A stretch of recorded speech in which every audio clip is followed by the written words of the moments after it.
ده اسرع سموزي ممكن تعمله في البيت، مش هتحتاج غير تلج بس. لقيت البرودكت ده اسمه يلا سموزي، نزل باربع اطعمه: ميكسد بيريز، بينك ليمونيد، وبينا كولادا، ومخيطو. دول سعرهم من 15 ل 20 جنيه. كاتبين هنا ريل فروت باودر، لون طبيعي بدون الوان صناعيه، جاست اد ايس بليند. خلينا نجرب اول واحد الميكسد بيريز.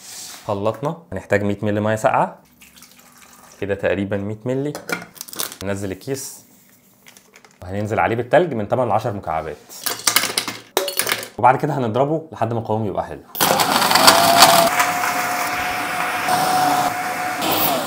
هو كده دقيقتين بالظبط. اوه، ده سموزي. مبدئيا كده قوامه جامد جدا. بسم الله. واو، بتحس الطعم طبيعي جدا لدرجه انك بتحس بالقطع الصغيره قوي كده بتاعت التوت. انتوا عارفين انا قد ايه بحب التوت، فده مشروب عظيم. الطعم ده ترند الصيف السنه دي، بينك ليمونيد. وننزل بالعشر تلجات.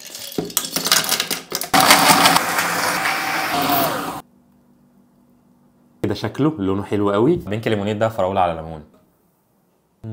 البتاع ده ممكن يتبني عليه مشروع. طعمه حلو قوي. هنا في طعم مزازه الليمون باين شويه لو بتحب حاجه زي كده، عن طعم الفراوله شويه. ده من الفليفرز اللي انصحكم تجربوها. بينا كولادا، اناناس، جوز هند. حفظت بقى خلطك. اكادو من عامه الكوبايه دي 500 مللي. ريحته لذيذه برضه، قوامه سموزي حلو. هو احلى حاجه فيه ان طعم الاناناس باين قوي، حقوق الاناناس الطبيعي. يمكن دي اكتر حاجه عجباني في مشروبات النهارده، ان الطعم فيها طبيعي قوي. وده اخر طعم المخيطو، ليمون نعناع.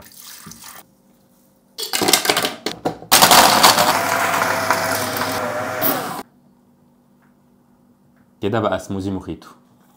بص، هو طعم النعناع هو اكتر طعم باين شويه عن حتى طعم الليمون. انا المخيطو بحبه يبقى ليمون نعناع اللي هو السائل، بس لو بتحب تشربه سموزي فهو قوامه حلو. كده احنا جربنا الاربع اطعمه من يلا سموزي. هو احلى حاجه فيه انك تحس انك بتشرب حاجه طبيعيه، وهم كاتبين اصلا ان هو معمول من فاكهه طبيعيه. انا بجيبه برده، لقيتهم عاملين اطعمه جديده من يلا فرابيه، ده لاتيه بيستاشيو. ممكن نبقى نجربه سوا في ستوري او حاجه. في الصيف اللي فات كنا صورنا الفرابيه، هم تقريبا عملوا ريبراندنج وغيروا شكل الباكج، وبقى فيه يلا سموزي ويلا فرابيه.